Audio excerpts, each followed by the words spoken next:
Benevolous dear mortals, you can call me Whimsical William. Welcome to my channel.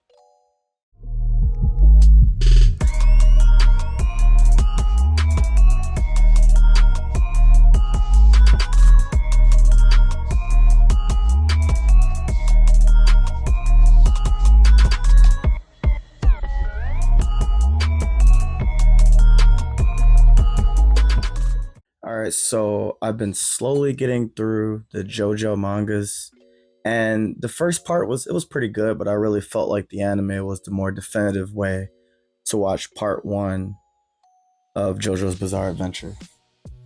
Now, part two, I don't know, but if you haven't seen our English version of the JoJo's Bizarre Adventure manga, here's a good look.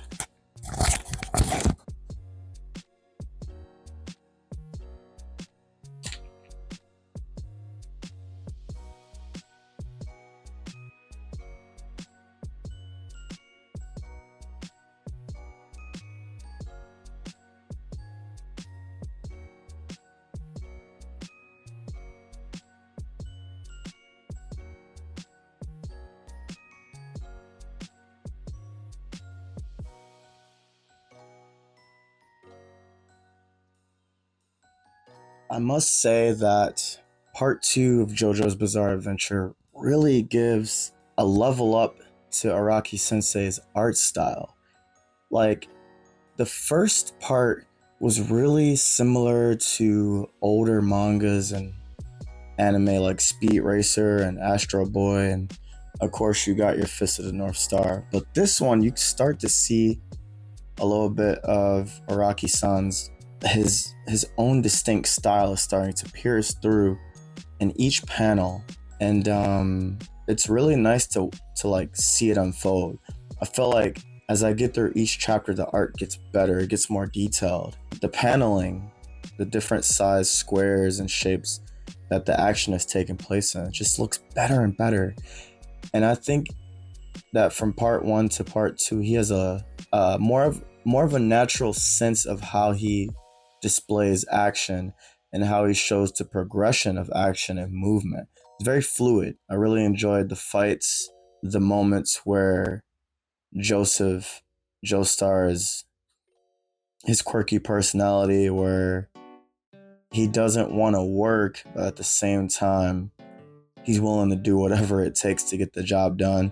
It's kind of a conundrum that he has within his own mind. And all the characters around him who are always confused, like, what do you mean you don't want to work? The world is gonna end. What are you talking about? So it's been a blast. I'm almost done with part two. I've been reading very slowly and sparingly because I've been spending a lot of my time playing violin, and I really haven't been balancing my time and effort as well and as effectively as I want to. And I didn't really realize it until I really thought about what I do with most of my time. Most of my time is spent working, and once I get home, I'm trying to wind down while also frantically trying to figure out what's the most optimum way to live. And that just wastes time, it stresses me out, and I ended up not getting as much done. It's just really counterintuitive. But I've been slowly figuring my stuff out. You know, like when I practice violin, I have a practice journal. I make sure I spend an hour practicing, and I spend 5 minutes on scales, 5 minutes on arpeggios, and then I go back to my scales and I do them at a different tempo and yada yada yada. Everything is more organized, so that allows me more time, even though I thought that I was spending the same amount of time playing violin and doing other things like reading. And I read at work on my break, and I try to read before I go to sleep as well. And it's just the time is moving so fast. I remember feeling like Halloween was like an eternity away, and it really feels like it's going to be here next week. Like, time is just such a strange anomaly. But anyway, we're going to talk about JoJo's part two. Well, I was talking about how good the art is, and I would like to show you some of my favorite panels. So let's look. I don't know, the muscle definition, the fight scenes. Like, this is crazy, his art style.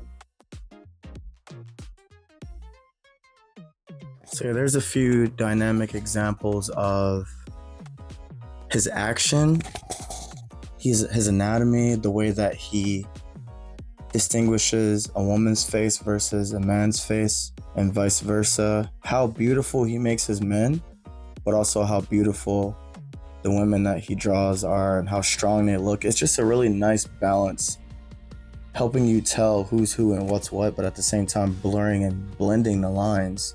It's really interesting, this art style. And the storytelling is still simplistic, but there's a little more nuance and a little more character and personality to these characters. It's really fun to read, really fun to dissect the art and just the story and dialect.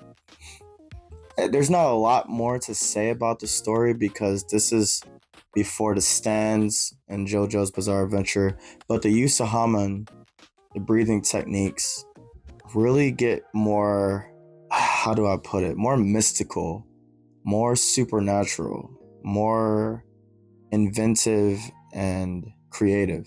These characters are walking on water, climbing up.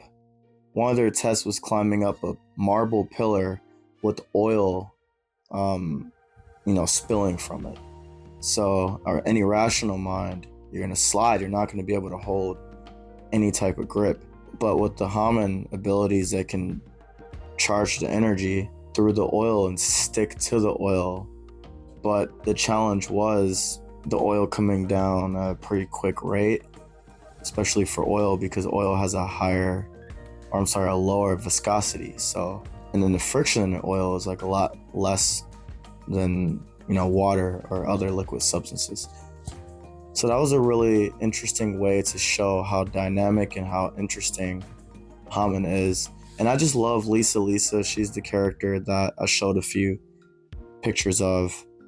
Her character is really stoic and really cool, but she also has this light tinge of maternal instinct and like kindness. And it kind of gives the reader a hint like this character is not what she seems, but she's also exactly what she seems. So all in all, it's just a great story. I've watched all the anime so far, so I know how it's gonna end, but it's interesting to see the differences. One big difference is the fact that there's an iconic meme from Jojo where he's looking through a keyhole and he sees a woman getting undressed and he's like, nice. And it just shows his problematic sides to his character and how cheeky he can be and mischievous he could be. But in this manga, it doesn't have nice, but the scene is there, but it doesn't hit the same. But most of the other scenes hit the same. So if you're a fan of JoJo like me and you've only watched the anime, read the manga, especially part 2, but please watch it all in order. You must, for the culture.